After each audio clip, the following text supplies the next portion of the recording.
Доброго дня! Зніму невеличке відео про мастеров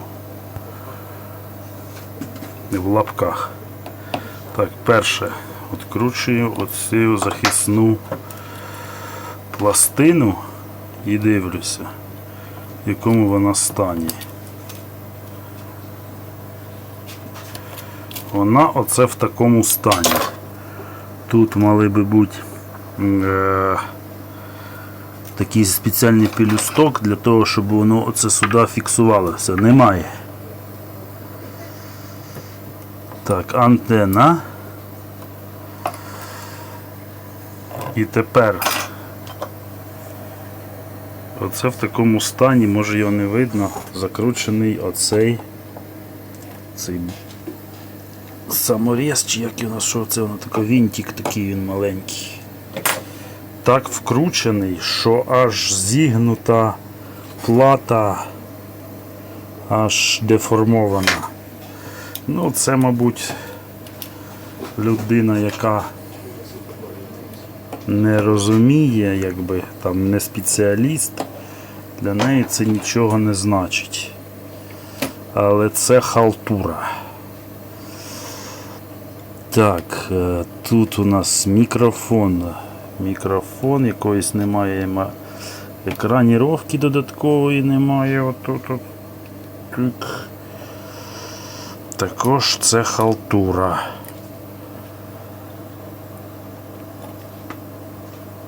Це китайська плата. Це тим людям, привіт тим людям, які думають, що нове це хорошо. Бо нове це китайське Г, подвал, як кажуть. Подвал.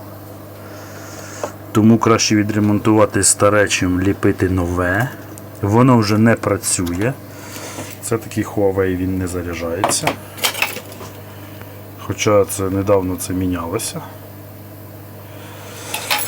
Але краще євробляха 20-літня, чим новенький Lanos. Це я вам точно говорю. Не кажучи вже про Жигулі. Якісь там Ладу Пріору. Оце Lanos. Краще б вони облишили тут те, що стояло, ту стару рідну плату, яка б ще б тут ходила і ходила. Треба було просто замінити роз'єм. Але замінили все, тому що паять не вміють. Паять не вміють і ліплять таку халтуру. Ну, зараз спробую відремонтувати те, що є. Хоча, може, я щось і знайду. Да, я, мабуть, знайду оригінальну таку плату. Щось я таке пам'ятаю. І побачу, що тут далі. І так, бачимо оригінальну плату. Тут випаяний мікрофон. Це його треба буде переставити. Але зараз спробую донести, в чому ж таки різниця. Ці ліпістки, пелюстки, вони такі красивенькі, гарненькі, дуже якісні. Ці китайські, які страшненькі.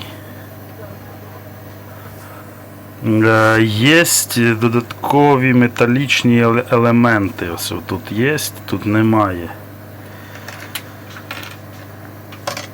Дуже багато. На китайці немає екрануючих захисних. Нема взагалі ні одного. Тут ось під мікрофон, під антенну.